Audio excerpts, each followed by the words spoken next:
Thursday. And please, if you would, with me, what do? We declare ourselves a book club. Welcome back! It's book club! We are talking today about the first 100 pages, the first 25% of Small Gods by Terry Pratchett, a book from the early middle of the Discworld series, but an excellent starter and a nice standalone story if you've never read any Discworld books before. Hello! Triamas just resubbed for 27 months. Thank you so much. Welcome back to the Enthusi Army. If you've never seen this before, my name is Amy Dallen. I do a lot of nerd things on the internet. This is my Twitch channel. I do a lot of playing of retro games, and also we do book club. And we last finished a book of short stories by Jorge Luis Borges, which was amazing, but it took us some time to get through. Raziel just resubbed for 6 months. I haven't read this since I was a kid. I'll have to catch up for next time, but I am excited. Good. That is an appropriate response. So what is Discworld? Mojo Beast on TV cheered. If I'd known you could just declare a book club, I would have done this years ago. That's basically what happened. I think 2 years ago now, after the passing away of Ursula Le Guin, I was like, wait, I have a stream. We have people that we hang out with. We could be a book club. John Newman just resubbed for 10 months. Happy 10 months. And this is my first book club here, and I'm excited. Oh, I'm so thrilled. Tatsu that's just resubbed for 21 months. Yay for 21 months. Excited for total shenanigans. That is what you're in for. And my thing's a little loud. Gamer Badger 82 just resubbed for 26 months. I have so much love for Small Gods, and I'm so happy to be here. And we have some Random Tuesday folks this meeting of night. Excellent. Detectives uncheered. Oh, thank goodness you arrived. Background Turtle was giving me the evil eye and it was making me uncomfortable. Yeah, Background Turtle, we're trying something new. I still don't know how to make a backdrop, so I'm just using book covers. John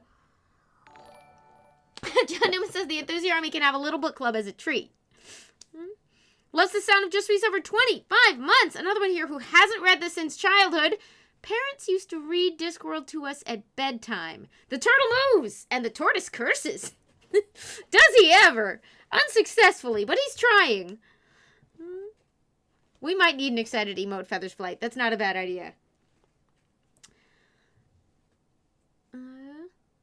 Oh my gosh. All right. Hello, everybody. Leia Sky cheered, so today is my birthday, so I'm spending it with my friends from the server and with you, Amy. Yay, book club! Happy birthday, Leia Sky! Something's happening in chat. What's going on? I have a limited time to earn exclusive emotes. Oh, did we set off the new feature? Leia Sky, your birthday ignited a hype train. It is officially, they've built a mechanic. Your birthday is so exciting that we are on a hype train right now. Which I guess means you can get special custom emotes if people do more things. Tassel this cheered! Thank you! It's like a certain amount of time. It's a new feature. It sounds fun. Court Chandler says, oh gosh, oh good, I'm not too late. I think this calls for a happy birthday. Happy birthday to you. Happy birthday to you. Happy birthday, dear Leia Sky. We never say it, but your name ends in 2. I wanted to make it rhyme. Happy birthday to you. I hope it's a great one. Dark of Day cheered. Hype? Sure, I'll hype. Hype. I think the feature is something to do with, if you sub right now, or gift a sub right now, or send bits, some version of that, you are in the pool of people who might get emotes at the end of this. Chandra just cheered my first Pratchett and the first time I've actually read the material before book club. I'm so thrilled. Not Always Weak cheered. Happy birthday and book club hype. Thank you so much. Joe Sando says, I think the hype train started from all the rapid subs when Amy started talking. Shh, Leia Sky's birthday. I'm declaring it. But maybe also that. Thank you. I guess, you know, we can just dedicate it to whatever we want. No one can stop us. That's what we learned when we started book club. Year of the Condescending Carp, Discworld Emporium. Yes. Fireless cheered. I swear I used to have more bits. Now I've got 5. Well, thank you. Thank you for the bit. So yes, we've been doing book club for a little while. I love it very much because I love to get to talk over some of my favorite things with you. And also I use it usually as an excuse to read stuff I haven't read. And this time just revisiting a fave. Detective Zen cheered. We declare a birthday. Because I love Discworld. It is a wonderful, hilarious fantasy universe. Corpse Chandler cheered. Happy birthday from all of us to you. We wish it was a birthday so we could party too. Yay! Aww. Our Twitch, our rules. Indeed, Mikey Glinsky. The cat named it just says, watch out for tiny storm clouds. Triana says, Small Gods might be my favorite Pratchett, even though it doesn't have Rincewind or Sam Vimes in it. So I have read like a weird... I still haven't finished all of Discworld. Nowadays, I'm intentionally taking it slow because I don't want to ever run out of Discworld books. But they're so much fun to read in... I'm going to be honest, basically any order. There are best ways to jump in and particular areas of the universe that get sequeled. I'm particularly fond of The Witches myself, but I'm still filling in gaps in some of the other part. But the one that I was given that got me to fall in love with this writer and this world was Small Gods. I'm 95% sure it was my big sister who was responsible for this. Who would be very embarrassed if I were putting her on internet blast, but is the best. And yeah, it was all over for me as soon as I started this, because it's so brilliant. Gamer Badger cheered and says, have you seen the incredible UK cover art by Josh Kirby? I've been seeing several covers that I was not familiar with. The dark blue cover you can see on the panel below this in my info for the channel is the one I remember from my first edition. But I've now seen several beautiful other covers as I'm getting familiar with other editions for book club. And is it the one with all the beautiful, painted scene of all the figures? Loves the Santa says, love The Witches too, but for favorite, I'm between Monstrous Regiment and Going Postal. Corpse Handler's first was Equal Rights. Oh, Corpse Handler says, this is great because I'm just sitting here hating myself for picking up a resume. Well, stop it and good luck, respectively. And this is also my first actual book club. Librarian Liz just put the graphic novel in the spreadsheet. I've never read the graphic novel. Namilus credits Sir Peteri with my leftist radicalization, to be honest. He has a lot of very, very incisive things to say about the world. And if it happens to make all of us wake up a little bit. Ellie Saber cheered! Happy birth book day! Yay. Gamer Badger, this was your first Pratchett as well? He Squared says there's a part of me that really wants to be either Agnes Nitt or Tiffany Aching when I grow up, despite being older than either of them. Detective Zen says Small Gods and Guards are two of my favorite Pratchetts. Mikey Glinsky says I own Hogfather but never started it. That is an awesome place to be because you have it right around you somewhere and you're gonna love it. Triana started with Weird Sisters. Meaning Night says, so this is my first time reading Pratchett, and I think I understand what's happening, but this is wild. The pace is like nothing I've ever seen before. Also, the creative tortoise swears are my favorite. Also, I love how everyone thinks our main character is strange because he listens. I found that very fascinating. It's those little... So these books are very, very funny, but they have always at their core these very human truths that no matter how absurd the situation, how distant the fantasy universe, they are almost all about people being good to each other. And it somehow getting that across while also just being riotously funny and skipping along. I mean, I was like, oh, 100 pages, it sounds like a lot. And then you start the book and you're like, oh no, that was 100 pages. It's an amazing balancing act.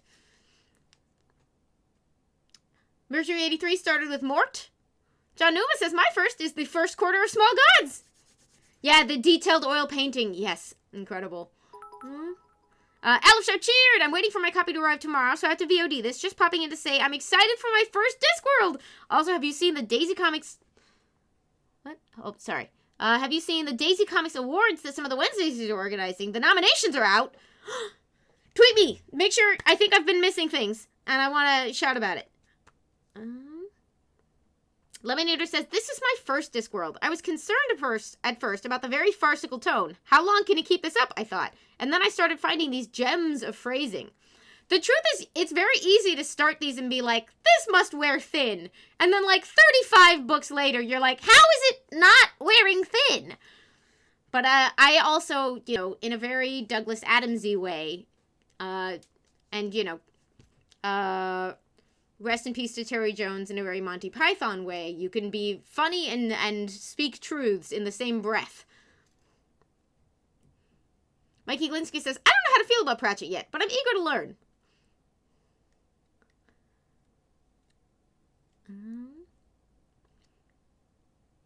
So, Zapper thinks Small Gods was their first Pratchett? It's certainly among my favorite Pratchett books, but when I'm dealing with other books like Witches Abroad and Reaper Man and Soul Music and Thief of Time and, well, it's really hard for me to rank them. Obsequious Diphthong kind of just finished the whole book by accident. Star Pellet 6 says, my first Discworld is this book, although I have read Good Omens before, the wonderful collaboration he did with Neil Gaiman. A delightful romp at the end of the world. That's what that one is.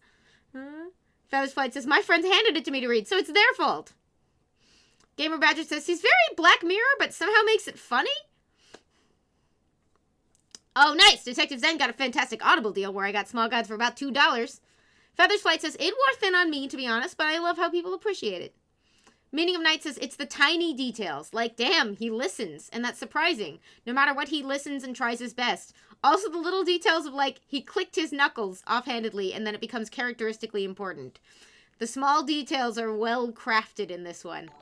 Delovely just reset for 28 months. Small Gods? Puny Gods? Further investigation needed. Welcome back to the Enthusi Army, Delovely. Union Jackal grew up with Pratchett novels, but haven't read one in over a decade. This has been like meeting a long-lost friend.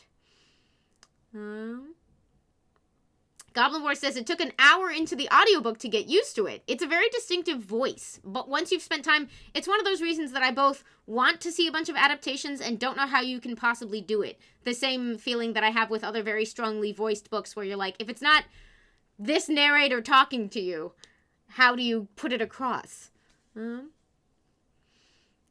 Loves the Sound of says, Pratchett's writing is both spare and rambling by turns. Sometimes you place your trust in him to get around to the wham line, so to speak, while other times you're racing to keep up with him. That's beautifully put.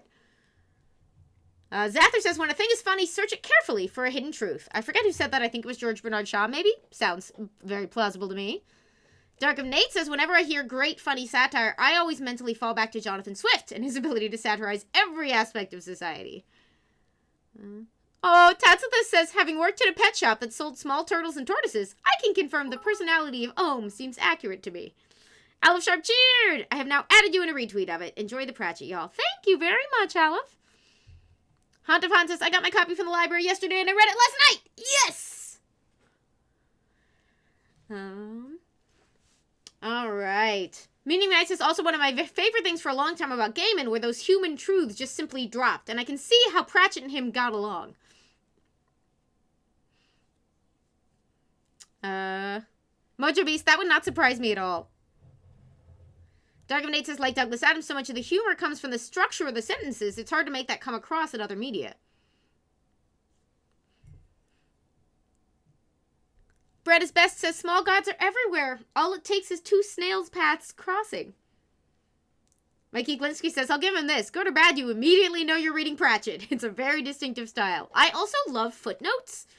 Small thing, but it's one of my very favorite things about reading Pratchett. Because I get distracted myself. Detectives and cheered! I love those eras of writers, for example, Terry Jones in the novelization of Starship Titanic. Ooh, does this brilliant thing in the beginning of the book where he sets up at the start of the story, completely dismissed it, then set it up again in a slightly different way. Ooh, lovely.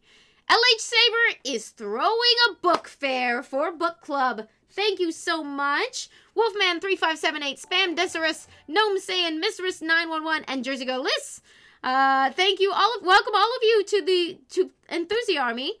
You've got custom emotes and sub badges made by our own Meaning of Night. Please throw books at our new friends in celebration of this book club book fair. No, I'm saying is 4 months in the Enthusi Army. Thank you so much, LH Saber. Loves the Sound of says, here's a fun fact. Welcome, Miss Reyes. They got on great, but collaboration was really hard for them because their writing rhythms didn't match. Pratchett was a morning writer, and Gaiman was, and probably still is, a night owl. You know, I had never heard that, but nothing has ever sounded more plausible. Loves it. And Nibella says, nested footnotes with jokes dependent on the nesting are peak Pratchett. And it's so great. Farla says, I don't know how much I can contribute, but I'm really liking the book so far. It was hard not to read further. Yeah, I think we're gonna go quickly through this. DeLovely says, nonsense, Amy. We don't do distract here. Lemon Eater says, I love that the great god Ohm, temporarily inconvenienced, is not really a protagonist. He's an ill-tempered turtle with a Napoleonic complex. The detectives then cheered. Here's all this great stuff. Now let's pelt you with books. That's how we do things here. All right. So, to the actual plot of this book. The book is called Small Gods. You don't need to know anything going in. They will set the world up for you. It begins, now consider the tortoise and the eagle. The tortoise is a ground-living creature. It is impossible to live nearer the ground without being under it. Its horizons are a few inches away. It has about as good a turn of speed as you need to hunt down a lettuce. It has survived while the rest of evolution flowed past it by being, on the whole, no threat to anyone, and too much trouble to eat. And then there is the eagle, a creature of the air and high places, whose horizons go all the way to the edge of the world. Eyesight keen enough to spot the rustle of some small and squeaky creature half a mile away. All power, all control. Lightning death on wings, talons and claws enough to make a meal of anything smaller than it is, and at least take a hurried snack out of anything bigger.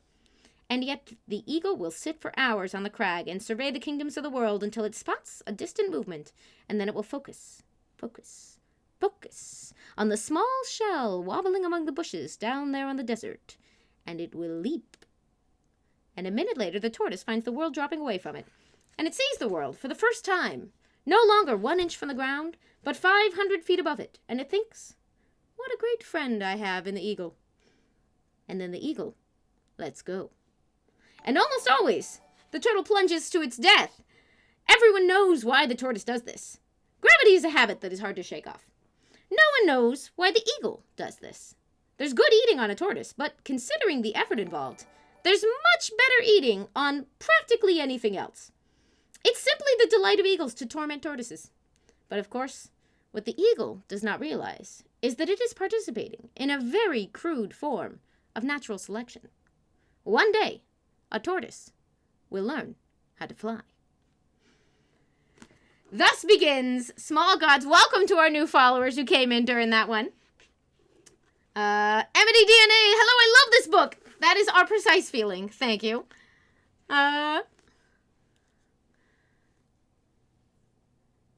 Medium Nice says, oh no, my digital copy doesn't have footnotes. I may have to get a physical copy. There have only been a few, a smallish number for Pratchett so far. So they might be easy to miss. I think most most electronic versions will have some way for the footnotes to be accessible.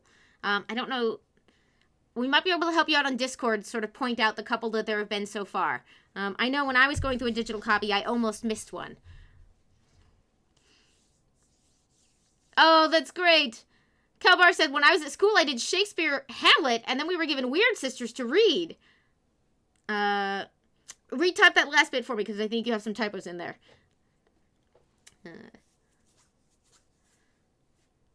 So Star Pilot 6 is having the same experience. I just scrolled through my ebook copy. There are footnotes, but they're at the very end of the file, and I don't recall ever seeing the point that links to them. Mikey Glinsky says, certain snakes can fly, glide. Be afraid.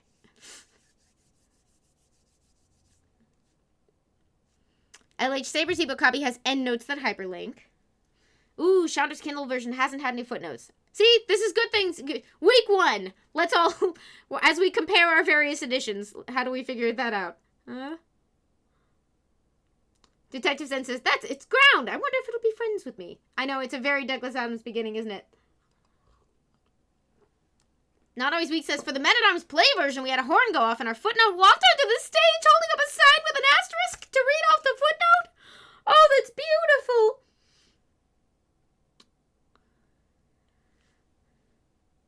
Okay, so it looks like there are some asterisks. Watch out if your edition just has those periodic things. They are part of the text and they usually contain jokes.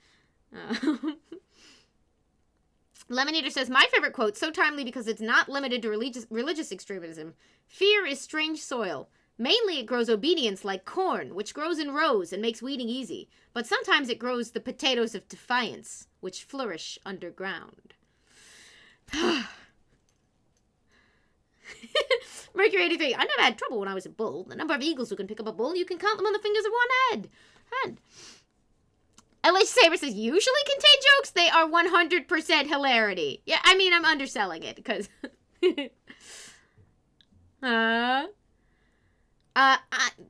Zathra says, and that little mini intro story is such a great parable in its own right, in addition to setting the tone for the book. Mojo Beats on TV says something unique that Pratchett does is to write his scenes like he's directing a movie. It's as if the reader is the camera in his screenplay, and it's very emotionally heightening. And Goblin Wars has a comment that I want to springboard off of because I love this book very much, and I'm excited to talk about it with all of you, but I do want to lay down some ground rules. These are coming from my comfort and my preferences. This book is a satire on organized religion in a lot of ways. And I think it is delightful, and my favorite things about it are the way it reveals human truths and tells very funny jokes about the way institutions function over time.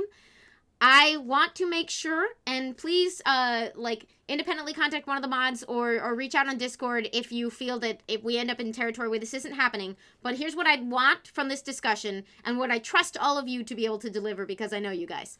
I want to make sure that if you are religious, you're still feeling comfortable and having a good time. And if you're not religious, you're still feeling comfortable and having a good time. So you may personally have really strong feelings about, some people think that religion is super harmful. This is not the place we're going to have that actual debate. We're going to have a really fun discussion of this book, and almost certainly that's going to end up touching on some real world and real life issues. But when it touches on matters of personal belief, there's not a wrong answer in this space for us in this discussion. And I think that we are all capable of having this discussion in a way that respects each other's different beliefs. I trust that we are, but I want to make sure that we get that right at the outset as we jump into this, because it's very fun and very funny. Omoredo is now following. Thank you! Manny of Night says, I mean, what a shame. I'll just have to reread the section with the footnote. Corpse Sandler says, in true Pratchett fashion, the quote above is both truly absurd and also an apt metaphor. Detective Zen loves that opening passage because it sets up Ohm's situation beautifully without really telling you. Yeah, they super don't tell you this is a parable, but also it's literally setting up the plot. Stanley Ross, good night! Kelbar says, given Weird Sister by our teacher to let her hair down after doing Hamlet. Oh, that's amazing. And most of our class got and understood the jokes better. Oh, that's wonderful. It's like, the army is a good, and we can accomplish this. There's the army, best army. I know, y'all. It probably wasn't necessary to stay, but why not, right? Shiny Marigold, hey! John Numa says, I come from a very faith-centered background and later worked in a few ministry roles and left, so some of the commentary struck pointedly, while others sounded like some mix of misunderstanding but trying to do satire sincerely. I like it, but it'll be interesting to see how this topic progresses, because it certainly can be done well, and this is a decent start. Tatsuo says, how did you get the focus emote backwards? That's amazing. Gamer Badger says, it's an overture for the first act. I have never made that connection, and I love overtures as a musicals fan, which in a musical, that's where you play all of the, tunes that are about to be stuck in your head, jammed into one instrumental piece while everybody finds their seats. But,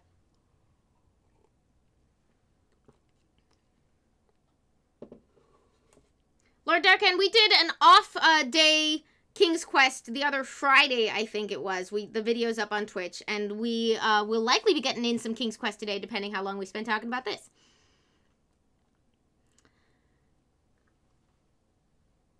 Channel points let you play with the emotes a little. Cool. Alright, so we meet after that opening. We get some great context. Oh my god. Every part of this book is worth its own independent commentary. because immediately after the opening parable, we get a completely fantastic discussion of who keeps history. One of the recurring philosophical questions is, does a falling tree in the forest make a sound when there is no one to hear? Which says something about the nature of philosophers, because there is always someone in a forest. It may only be a badger wondering what that cracking noise was, or a squirrel a bit puzzled by all the scenery going upwards, but someone. At the very least, if it was deep enough in the forest, I'm not just reading the whole book. I want to. We meet the caretakers of history. There are fewer metaphors around than people think. We learned that there are wild stories distorting history and people trying to capture it. We learned that there are giant books and illicit betting that occasionally goes on. And we find out that there's a place called Omnia where something significant is about to happen. And we eventually, we are acquainted with the Church of the Great God Om, which in this world is a long-running, very well-established, very complex, popular institution. And on page 6, it came to pass that in that time the great God Om spake unto brother, the chosen one. Psst! Brother paused in mid-hoe and stared around the temple garden. I want to read the entire thing, but I'm not going to. A voice talks to our friend Brother. We meet Brother for the first time. Dark of Night says, yes, Amy, read the whole book.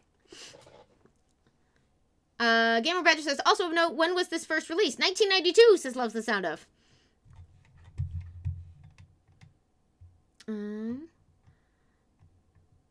What do we think of our main character? I love him so much. My favorite thing about him is that, to our earlier mention of that this is a satire on religion, he is a living showpiece for sort of the good side of like, he believes in something, and not because he's an idiot. Like, he's been taught certain things, he has a rock-solid belief in them, and he is underappreciated by everyone, including, at first, the great God Om. And one of my favorite things is, in this 100 pages, which I had never segmented off like this before, essentially, the turning point, the dramatic, the climax of this for me is the turtle, who we discover is not just an ordinary tortoise. Sorry, I'm going to keep using turtle and tortoise interchangeably. The turtle in the garden comes to realize at a certain point why he needs brother. And it's the heart of a mystery, sort of, that will explain his current circumstances and illuminate much of what's going on elsewhere in the world and what makes brother so special. And that's the sort of, it's impossible to just say outright. The big revelation is that brother believes in Om. And Om realizes that is the beginning of things to come. And, y'all, it's so hard to talk about this. I love this so much. Meaning of Night. Amy, last stream. I'm sure we won't have a lot to talk about, but we'll see. Yeah, that's fair. Dark of Night pictures brother as Sam Tarley. There's definitely something in there. Dark of Night is assuming that Om is a play on the Hindu syllable. There's a lot of borrowing of imagery, almost certainly some of it connected to its real context, but mostly forcefully separated from them. Loves the Sound. It says, for those who love the history monks, who in the book are sort of a framing device, there's a later book in the series called Thief of Time that incorporates them more closely.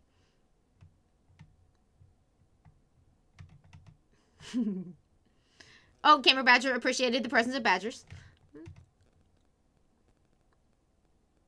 Mercury83 says, that's the advantage of reading this back when I was still a lot younger. There's things that I missed that the book was satirizing that I wouldn't have necessarily understood back then because I didn't know any better. Mojo B says, Luce is one of my favorite recurring characters. What's kind of great is rereading this, knowing everything we learned in Night Watch and Thief of Time. But what I like is you don't need to know any of that at first. It just sort of adds. Hantafan loves brother. He's the best. I adore him. Tatsuba says, I like Brother better as the book goes on. John Newman says, Brother's such a good character. Dark Wolf, the problem with gods is they have no one to pray to.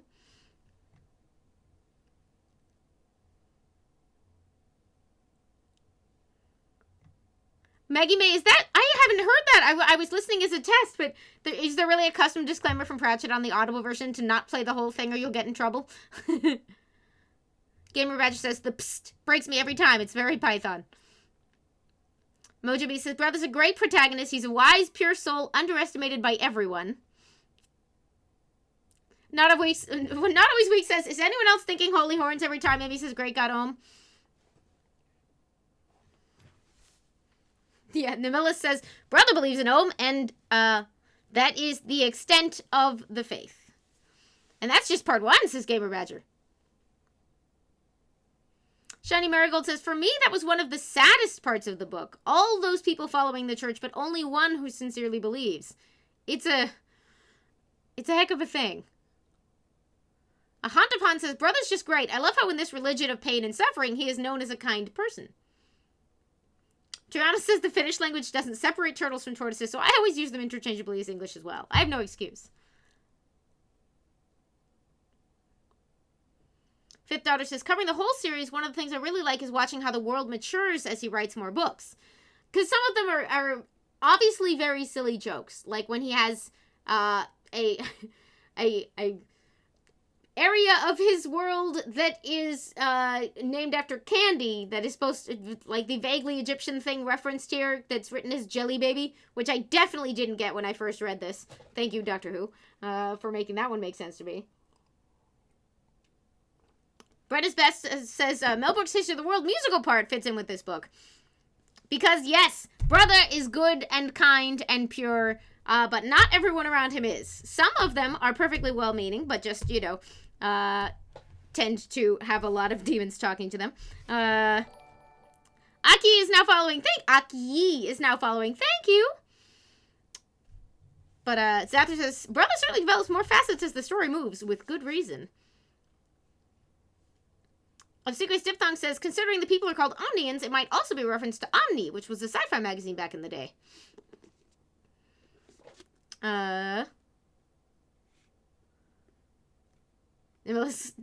Appreciated the Jelly Baby joke. I mean, words are funny.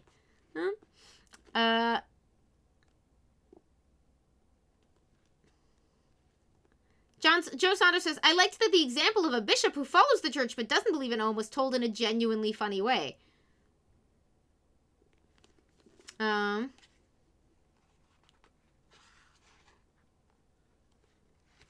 Maggie May says, yeah, it's hard to explain standard disclaimer, but it states it's specifically from Terry. I wondered if there was an issue with him in digital books at some point. I wouldn't be surprised if people immediately started sharing these with each other as soon as the internet got around. Let's see. Okay, so he's very kind, but not everyone around him is, because this version of a large organized religion clearly has its own semi-inquisition-y branch, and a truly scary man. Exquisitions, there we go. Exquisitors, and the head exquisitor. Vorbis. Okay, they are inquisitors, but they work for the exquisitors. Anyway. I bring this up because I had picked out... You think it's all fun and games. You're a couple of pages into this book. A tortoise is talking. People are guarding history. It's all fun and silly, right?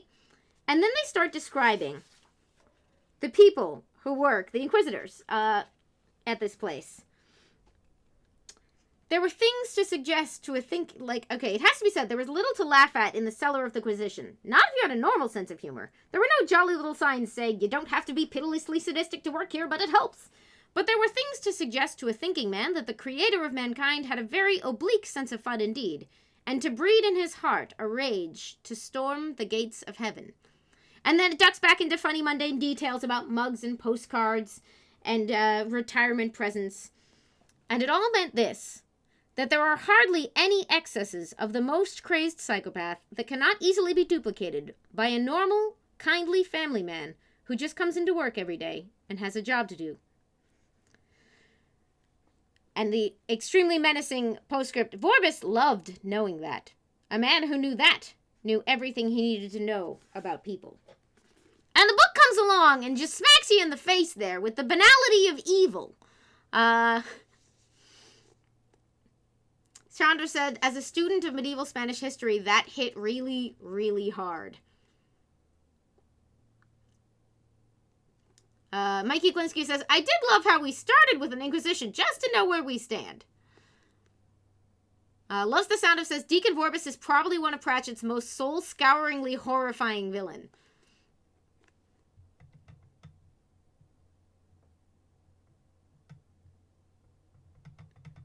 Oh, and you have some great comments that I'm going to go back and reread on while I catch up here. Lemon Eater says, Brother is the holy fool archetype. The others' demonstrations of religion aren't God-sustaining faith because their motives are transactional. Librarian Liz says, I honestly got the silliest kick out of the melons joke and then thought I was 12. He'll get you. Ari Flame just reset for 18 months. I'm a bit late, but here. Gamer Badger got from this book a better understanding of how personal faith and organized religion can be two very different things. Detective Zen says, Ohm is such a great character because he's both great and really tiny at the same time. And I loved those moments where he complained about being left alone by Brother. There's something about the largest scale. It's not just funny that he's in a turtle's body and he's supposed to be an omnipowerful god. It is the personality of being very petty and very grandiose in opposition, which is sort of in some ways a classical, like, you know, many Greek god stories end up with them seeming like that. Very angry about dumb, tiny things when they should be like a perspective above us all. And Ohm is like, both! All of those! I'm a turtle! Lightning bolts rain on your face! He's real fun. Corpse Handler says, yeah, Vorbis is genuinely creepy.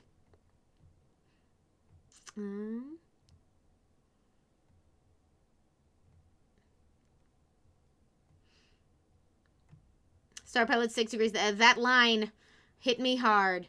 Dark of Night says, too real, and Corpse Handler goes, I mean, he's not wrong. Fifth Daughter says, this is one of his more disturbing books for that passage to me. But also, yikes, says Corpse Handler. Hiya, Star Pixie! Oh, Chandra says the Kindle version just throws those footnotes into the main text completely unmarked. That's wild. Dragon Girl is now following. Thank you!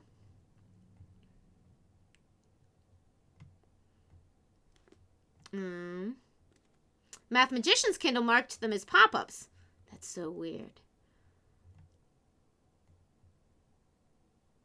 The turtle makes great insults, says Fluffy Butt. That is another really fun point, thing to watch in this book. Is just the very creative anger of the tortoise. John Newman says, also I cheered for Ohm when he managed to conjure a little storm, like, yay, well done, buddy! Even though he's the great warlike god Ohm, who's done all of these devastating things.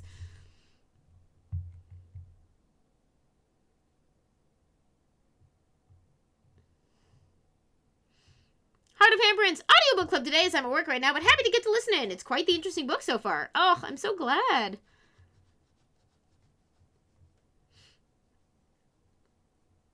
Joe Saunders says, almost like an overblown YouTube personality.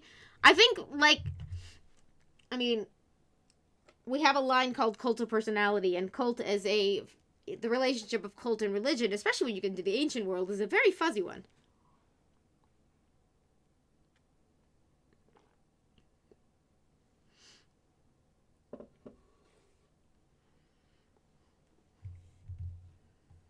Count Stack says, haven't read this book since it came out, but loving hearing all the Pratchett love.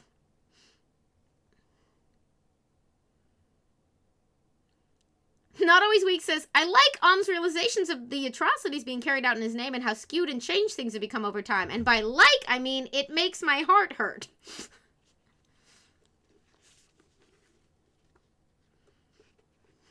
Doubts of this is including an obligatory gesture. It's not a cult, you guys.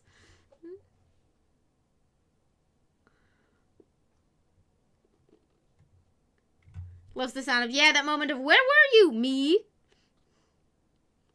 Geeky Chappy says, I know that due to this book club, Amy will create many more Pratchett fans just by introducing people to this book, and I love that. That's the secret plan! Oh, thank you for gifting a Style Pixie a sub. Welcome to the Enthusi Army. I missed this, says Farless. Alright, so we've met our cast of characters, and we know that not all is well. Even though nobody in the church knows that their god is trapped in the body of a tortoise right now, and certainly nobody knows why, they are worried about other things. There is some kind of thing going on, some kind of conspiracy, and even some of the people we meet are engaged in it, and there's something about a turtle moving. So we are getting introduced to dangerous ideas that threaten institutions, which, as we all know, have always been handled well by all institutions. Mathematician says, I'd been meaning to read Discworld for years after reading Good Omens, so this is a good excuse to get round to it. Yes! GNU Terry Pratchett, salute.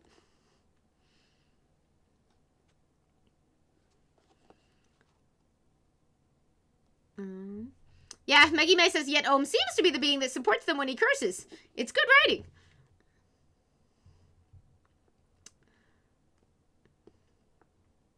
And Mercury83 is jumping to, I was so happy with the cutoff point when I was like, I want something around 100 pages.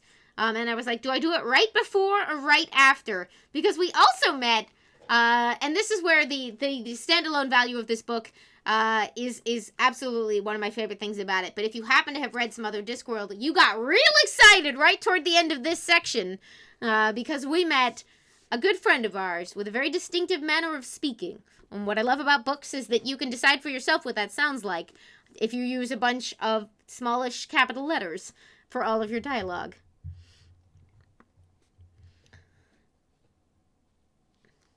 Oh, Tatsu, this has a possibly deeply silly, pointless question. If you were a small god, what form would you take?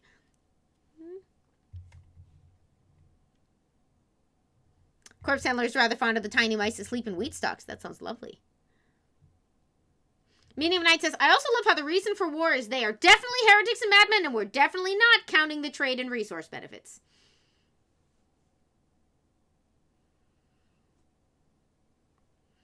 Fluffy Butt saw parallels between the one-eyed turtle and the secretary who first says the turtle moves.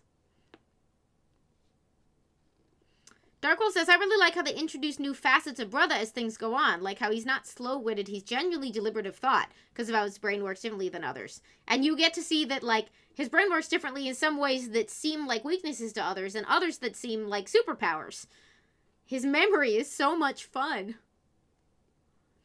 Dark Knight says, the reversal of round and flat earth philosophies is hilarious. It is just basically very funny. That, like, the people with science are correctly insisting that the world is flat. And no one else will let them say it. It's funny because of history. Loves the sound, says it sounds like Christopher Lee. And yeah, a very happy greeting for our good friend, Death.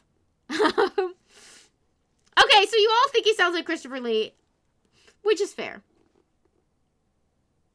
Arya Flame doesn't think Vorbis cares about trade. I think it's a complicated interplay there. Green Thing says, I've been reading The Sandman, so death is a different image in my mind. There are two very interesting takes on the concept. And I thought that the particular scene that we see, I mean, we're doing all spoilers because we are a thing in here, but Ifrit's walk into eternity, I thought was very, very sweet. Partly because as early on in this book, we start to realize that there are some sort of more and less harmless people in this. Like, Brother Numrod's not a bad dude, and Brother's a great dude, and Vorbis is a terrible dude, and you start trying to sort of slot people in based on what you're learning about them. And ultimately, the conflicted General Ifrit has some blood on his hands, but, like, more or less may not have the kind of faith Brother has, but knows and cares what right and wrong is, which is pretty sweet.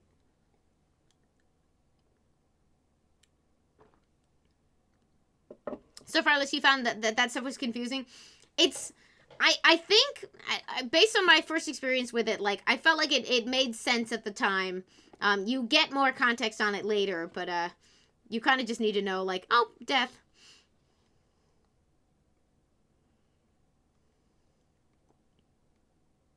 Aria Flame says, the worst has happened, and it wasn't that bad. But we also, it very much heightens the danger, because what starts with our nice, ordinary boy in a garden ends with him, unfortunately, getting handpicked by a man who we then learn is just as dangerous as we imagined. And unfortunately, they're about to have to spend a lot of time together. So I like that the book actually does section off kind of neatly, because this is all the before this journey that's about to happen. And we've come together. Brother and Ohm and Vorbis are all setting out together into the desert, and I'm sure it'll be fine. Not desert, the regular countryside.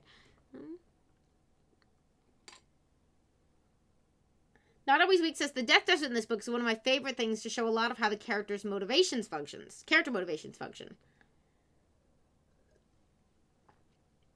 You really know what someone is after when you see how they behave when everything is lost. John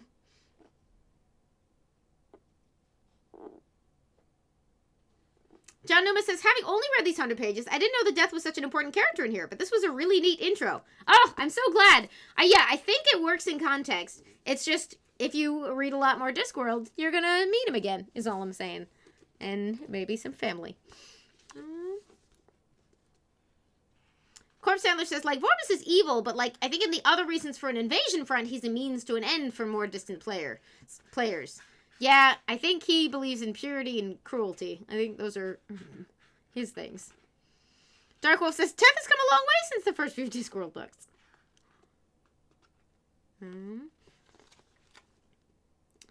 So let's see. What were other big takeaways from these first 100 pages for people? Or what are you hoping happens next? Or what's your... any standout moments or lines so far?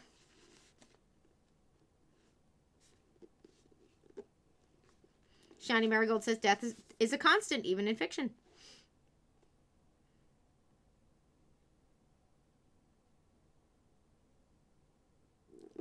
Also, yeah...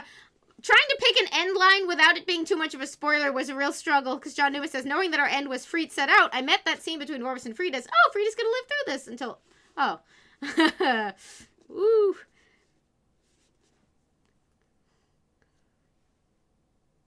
Mojo Beast says, Vorbis is one of those compelling villains who has a perfectly plausible sounding reason for doing truly dreadful things.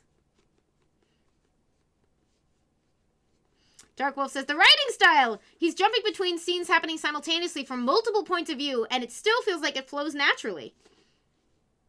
Obsequious Diphthong says, Hitchhiker told me that being turned into a whale is not always a great thing. Corpse Sandler's just interested in seeing where this one goes. Also, we haven't really talked about the God's actual dilemma, which is very funny, but also super interesting. And we haven't talked about Brother's grandma. Ugh.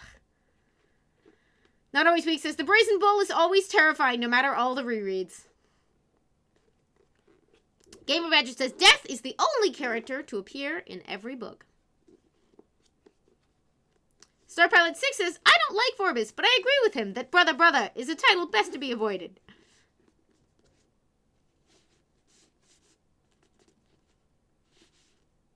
Loves the sound of says, here's some lovely details. The type of wood, aphasia, I love that pun, and the bonsai mountains. Puffy Butt loved, Brother, get behind me, demon. Turtle, I am behind you. Geeky Chappie's main takeaway is that believing in a religion isn't the same as believing in a god. Certainly something that the book is arguing here. Corpse Sandler says, and of course, what else he skewers with his satire. Gamer Badger just says, psst. Aria Flame says, also, first appearance of Lutze. Geeky Chappie takes from it that gods are gods, but religions are people.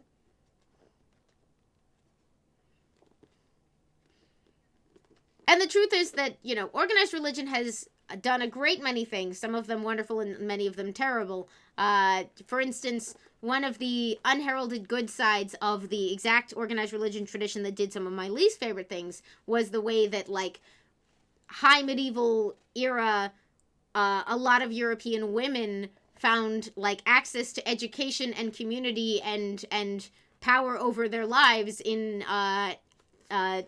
I guess nunneries, I'm going to use the wrong word, but like abbesses, and there was a lot of creativity, and there's these, everything is complicated, and nothing is just one thing. But also, institutional religion has a lot to answer for in other ways.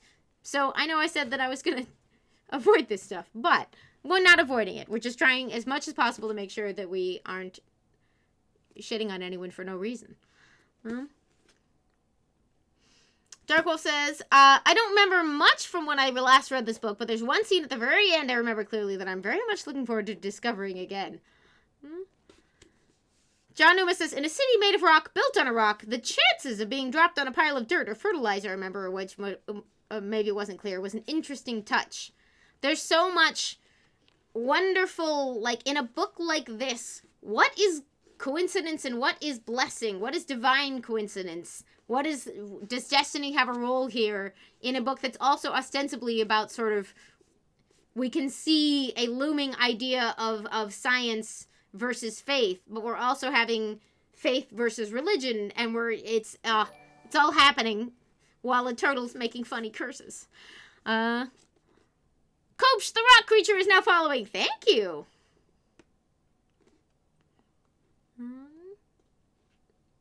Hi, Cy Martini. Fertilizer, and right next to one of 2 remaining true believers. Convents, thank you. Couldn't remember a word there for a second.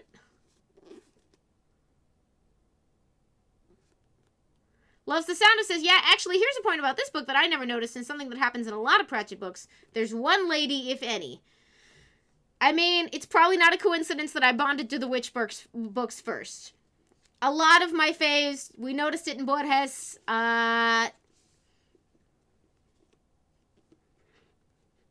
make the same mistakes. Still love the book, but yeah. Mercury 83. I wonder what passes through the poor little creature's head when he's dropped. His shell, madam, said the great god Ohm. Mikey Glinsky says, are you saying, gasp, history is complicated?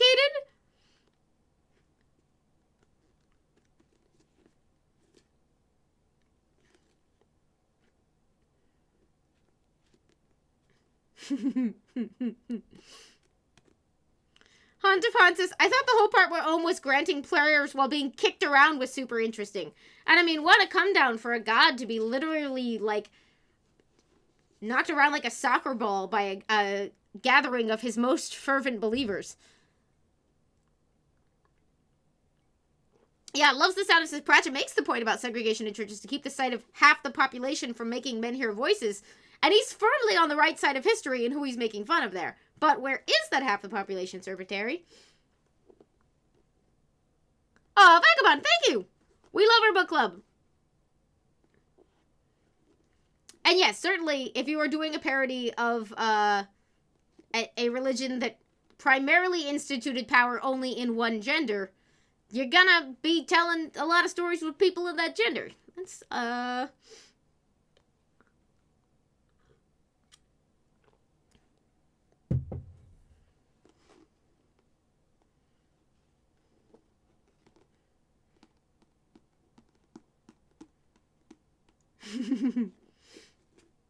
Shiny Marigold, someone up there likes me, and it's me. It's just, I was worried. I was like, how are we going to do a book club just basically being like, it's funny, because it's so funny, because of all the funny things that happen in it. But it turns out that's really fun.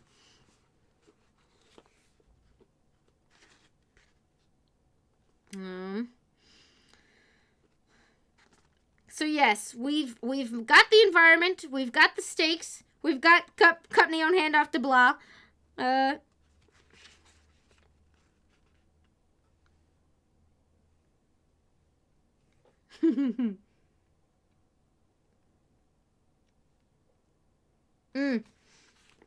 Randomly turning to a page, we get that wonderful conversation between Druna and Frit.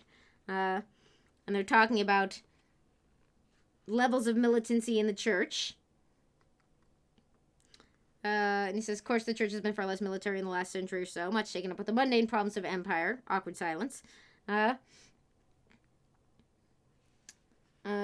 starting to list all of those things, but that was just politics. Of course, no one could possibly doubt the wisdom of a war to further the worship and glory of the great god. No, none could doubt it, said Freit, who had walked across many a battlefield the day after a glorious victory, when you had ample opportunity to see what winning meant. One thing I love is that while Terry Pratchett has sympathy for many, many, many kinds of humanity, he's not a big fan of war. Nor should he be. And that's pretty consistent across the books.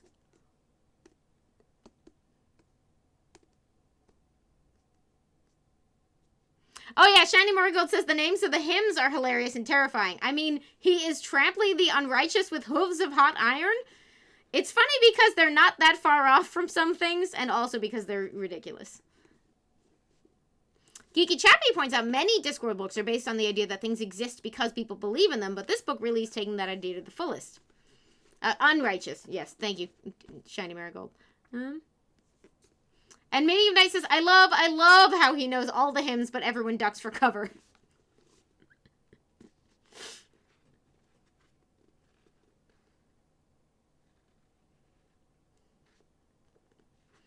Mercury83 says, on the subject of things I didn't understand when I was younger, except that usually they, the demons, who speak to Brother Numrod, talked about straightforward things, like the pleasures of nighttime manipulation and the general desirability of girls.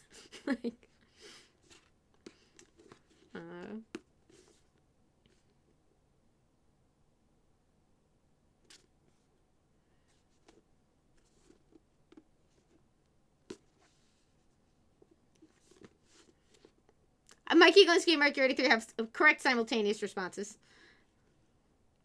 Yeah, and Aria Flame says the dangers of living in a fascist society, or the like one we see here, can't trust anyone. Everyone has to sort of agree to certain truths.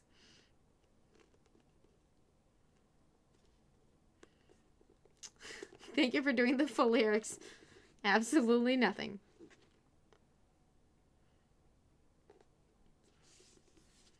Fluffy Butt says, that's ridiculous. How can a turtle trample anything? That's why he doesn't want to be a turtle anymore. Joe Sando, if it's been a few decades since you read the books, in this, we are acquainted with an ordinary novice, potential future monk in a very sophisticated monastery at the heart of the religion of the great god Om. Cipher of Tears, now hosting. Hi! We're doing book club. How are you doing today? Who encounters a turtle who can talk to him in his mind that nobody else seems to be able to hear. And he doesn't quite know how to handle this information, but the turtle claims to be his god. And, he is going to be caught up in some wider church politics that are happening right now because there appears to be some kind of movement telling distressing truths about the shape of the world. Ninja, thank you. Not bad deciding on dinner and debating super early bad because it's dark and cold. That sounds nice. There's a darkly humorous lack of subtlety and omniscience, says Corpse Handler. Absolutely.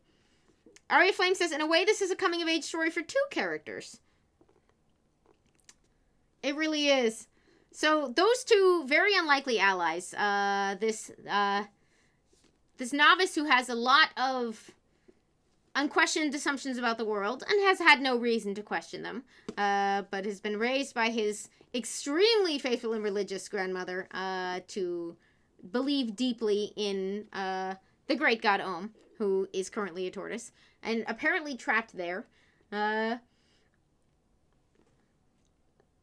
is going on a journey now. And the god trapped in the body of a tortoise has discovered that he'd better stick close to Brother because he is powered by belief, and despite all of the thousands and thousands and thousands of people declaring their faith in him at all times, he's really only getting it off one. And the how and the why and the what next are for the future, but we already know that our hero is next to some very dangerous people. And the turtles in danger a lot. Tortoise! I keep needing to say tortoise! Zero Cypher says, I thought I was the only one who talked to turtles. How validating.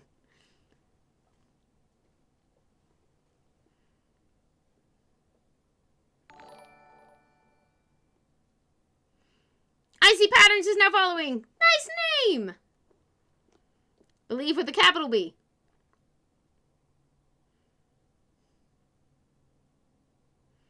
I think this must be before American Gods. I think this is early 90s, and I believe that's a little bit later. John Numa says, Ohm's shout of brother in the crowd of worshippers was very nice. Because gods have no one to pray to, but they maybe have one friend. Mercury 83 says, it doesn't help that there's a turtle and a tortoise.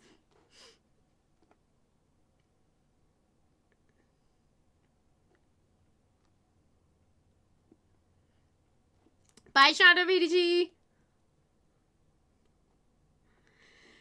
But that is it for our, so about 10 years in between.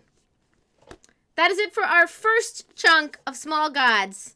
A Discworld book by Terry Pratchett. I didn't do this at the start, so quick show of hands.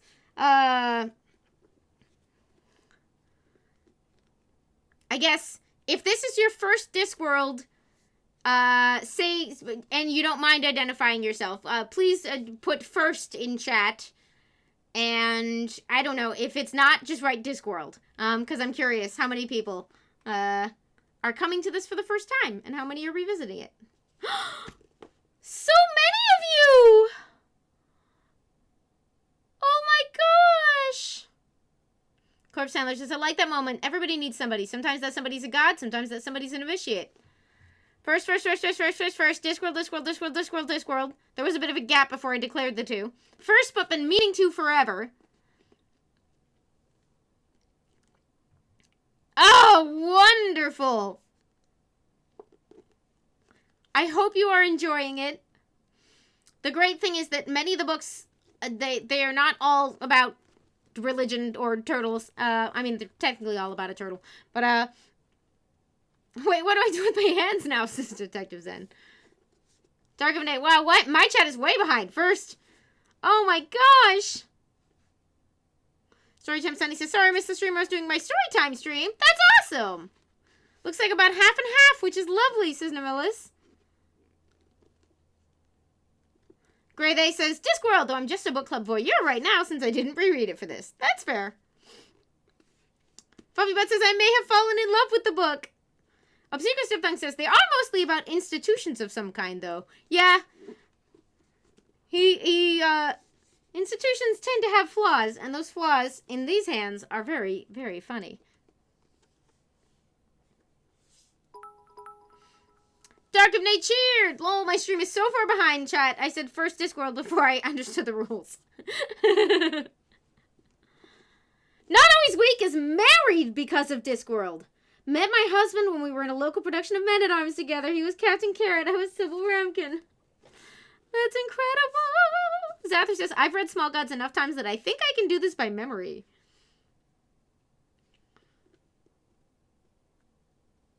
John Numa says, your Twitch description says next book club is next week. Any plan for a stopping point? It's going to be the next 100 pages, roughly. I haven't picked out the exact page yet. But just aim at page 200, and I will try to, tonight or tomorrow, maybe, have the exact cutoff point ready for y'all. Geeky Chappy says, I read all the Discworld books in order, not necessarily recommended, and not long after they each came out. But see, I know that that's not always how people recommend starting it, but it would have been something to be reading them all real time.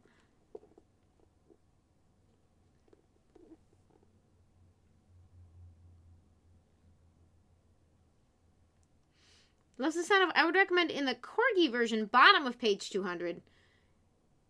Corgi version? Yeah, roughly 48 to 49% in, says Corpse Handler, roughly. We will be about at the halfway point next time. Triamus recommends, if this is your first one, and when we get to the end of this, of Small Gods, we will have a big talk about where to go from here, because there are lots of theories, and there's no wrong answer, really. The Corgi version is the 1993 one? Why is it called Corgi? I'm into it. Zather says, I have so many hardcover Discworld novels, because it was before ebooks and couldn't wait for the softcover.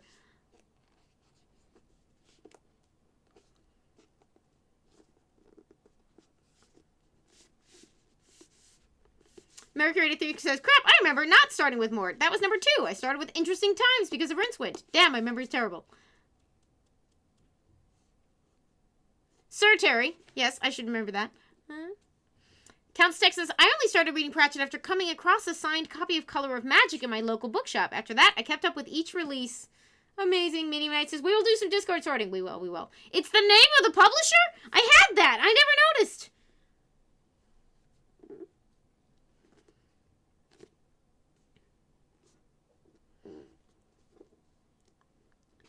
The branch of Penguin Books. Tragically not adorably fuzzy, but still amazing.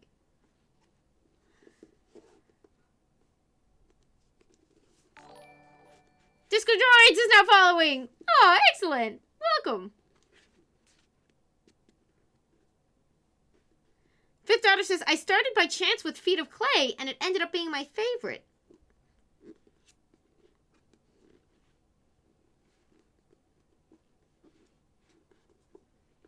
Oh, great. They read them in the order they came out, but did it all a few years ago. They definitely get better as they go. Pratchett hits his stride once the world is more developed, but that worked well since the writing style and world build organically, and don't jump around or take a step back.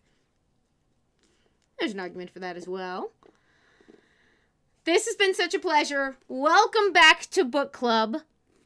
Next 100 pages for next week. We're reading Terry Pratchett's Small Gods. There are a number of different editions. Check the Discord for the different stopping points, because thank you to our many folks who are contributing there, especially Librarian Liz, who's been coordinating. Yay, Book Club! Book Club, Book Club! The turtle moves!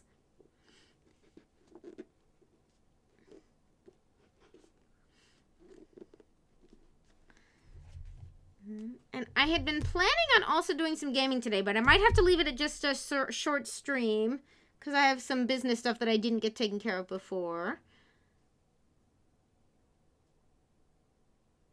Corpse Sandler says, ooh, I kind of want to get in a book a week this year now that I have access to the library again. That's fantastic. Librarian List, thanks to everyone reading for being so good when I yell for ISBNs. Thank you. Kiki Chappie says, really enjoyed the first book club I could join in on. Thanks, Amy. Thanks so much. Just under the whole book is just under, it's like, in my edition, which is what I'm using page numbers from, it's just under 400 pages. It's 386. So we're doing roughly the second quarter. And yes, let us be the potatoes of defiance. Great, we can stay declared. We'll just redeclare. Disco Droids just subscribed! Thank you! Welcome to the Enthusi Army! Thank you to the excellent mods. Thank you to all of you for watching and participating in Book Club. This is such a blast to get to do. You're all the best. Have good dinner, Cypher. And yeah, I'll see you Sunday for Sunday Space Day. And then next Thursday, part 2, Small Gods. I'll try to also get some King's Quest in. We probably do need a declare emote. Yeah, I will update the schedule below this video with next week's book club time. Detective Zen, that's lies. You're already the best. We all know it. Tatsu this is so excited for the rest of this book. I forget how it turns out. It's nice. It's been a few years since I went back through. So while much is like, I'm like, oh yes, of course. It is, much of it is coming back as a surprise. And it's delightful. Kiki Chappie. Used to resent Book Club because it eats into King's Quest time, but I don't mind when it's about Discworld.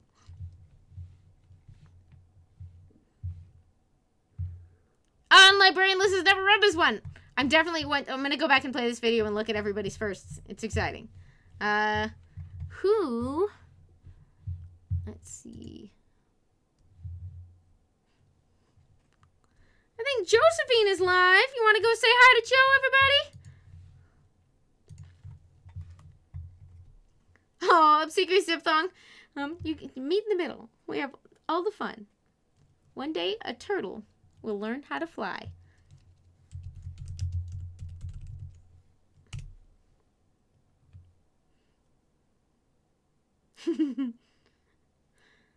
Did I do that right? I did. Yay. Okay. Thank you, Not Always Weak, Detective Zen, Andy Ford, Nemelis, Joe Sando, John Numa. Thank you also to all the raiders. Today, Storytime Sunny, Mercury 83, Lemonator, Tasseless, Leia Sky, happy birthday! Loves the sound of Farless, Obsequious Diphthong, Mikey Linsky, Dark of Nate, Shiny Marigold, Triamas, Jester for Coffee, Librarian Liz, Gigi Cheppy, Hantapon, Mgepe, The Union Joggle, Key Squared, Mathematician, Great Big LPs,